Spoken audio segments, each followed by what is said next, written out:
not a whole lot changes.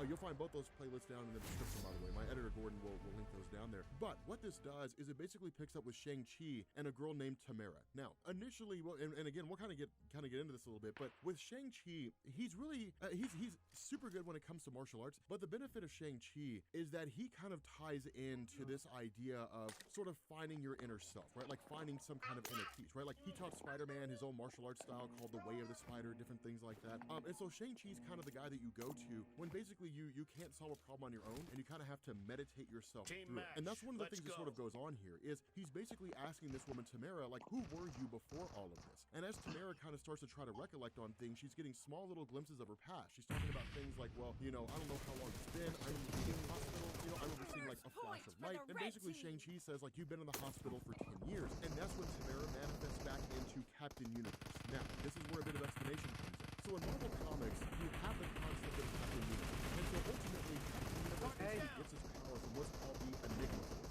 And the Enigma Force is exactly what it sounds like. It's the force of energy that basically emanates from the microverse, but nobody knows anything about it. Marvel's never bothered to really explain it at all. But a person who's bestowed by the powers of Captain Universe, basically it only really manifests in times of dire need, right? When there's like a universal threat of some kind. But the power of Captain Universe is relative, and it can be extremely powerful, or it can just be not that powerful, right? Like when Spider-Man had the power of Captain Universe, he punched the Incredible Hulk into the atmosphere. This version of Captain Universe is astronomically powerful. So again, it's really just kind of based on what version of the character that we're talking about here. But basically, what Captain Universe says is the universe is dying. Like the universe is coming to an end. And it manifested itself and bonded itself directly to that woman because one, it was a person who was available, and two, this woman's situation mirrored the nature of the universe itself, right? Like Captain Universe is a protector of the universe. The universe is broken and dying. This girl is broken and dying. Therefore, it makes sense for Captain Universe to bond itself to her. And so that's basically kind of how things segue into this. Now, from here, we switch over to Tony Stark, and we basically have Captain Universe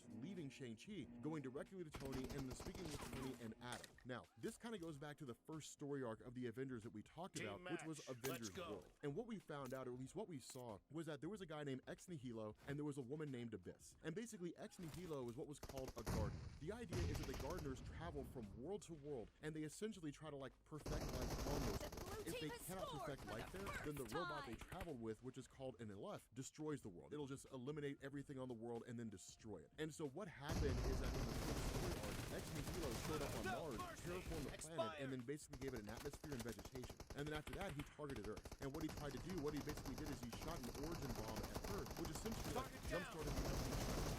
So suddenly you have like all these crazy growths all over the world and different things like that. But the first humanoid to manifest itself as a result of the origin bomb and the super evolutionary process by Ex Nihilo was Adam. The issue was that Adam came out and basically just started speaking a language that nobody could understand. And so Tony Stark has been spending all his time here, or at least a huge amount of his time, trying to decipher a language he's never heard of before. And then when Captain Universe shows up, she basically says, you've got it all wrong. Because Tony Stark's idea was that his name was Blackveil. That's like the only thing he could decipher was Blackveil. But when Captain Universe shows up, he's like, no, you have no idea what you're talking about. Basically, this guy's name is Nightmare.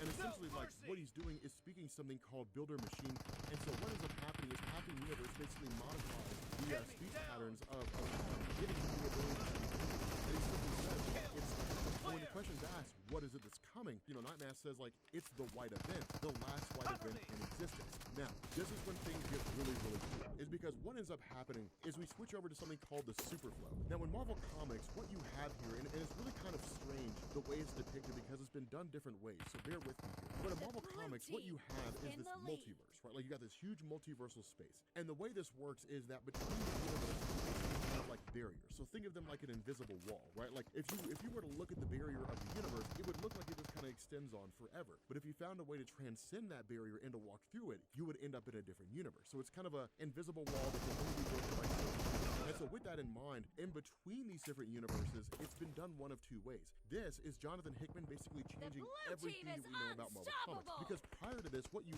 had was basically just the space between. That much like having insulation between the walls in your house, that where one room would be a universe and another room would be a universe, and the space in between would be the insulation. That's insulation called the many angled ones. which is basically what Shumagorath is, if you guys know that. If you don't know what the mini angled ones are, they're just these giant, huge tentacle monsters that are absurdly powerful, but they're confined to the space between universes. What Jonathan Hickman is doing here is wiping all that away, and basically saying none of that applies anymore. That instead, what you basically have is like a giant fish tank, more or less, and you've got all these different universes just kind of floating around in this giant tank that makes up the multiverse, and the space in between the universes is the superflow. And so basically the superflow is like like these straight roads, right? Like 90-degree angles, or I guess curvatures or something like that. But basically what it means is like they're essentially like straight shots is basically all it is. But you can transition from one universe to the next by riding the superflow. And so what's happening is that out here in the superflow somewhere is essentially just like this giant device. And this device is literally being destroyed by whatever powers happen to be out there. They're basically going through and like competing to the collapse of multiverse.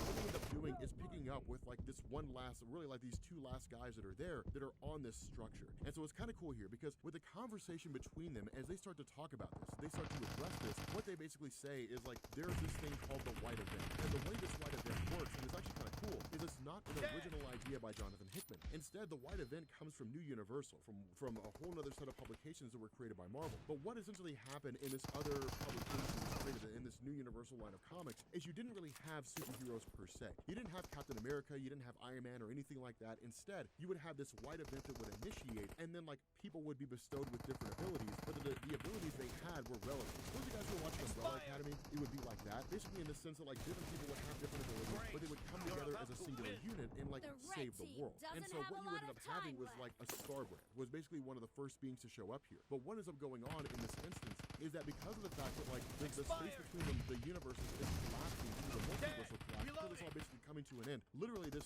singular being here designed to kind of monitor this installation where all these installations across all these other universes are basically coming to an end. He basically says just like fire a shot and just initiate the White Event and see if we can jumpstart that. And that's exactly what happened. The White Event is initiated, this massive beam of energy is shot onto Earth from this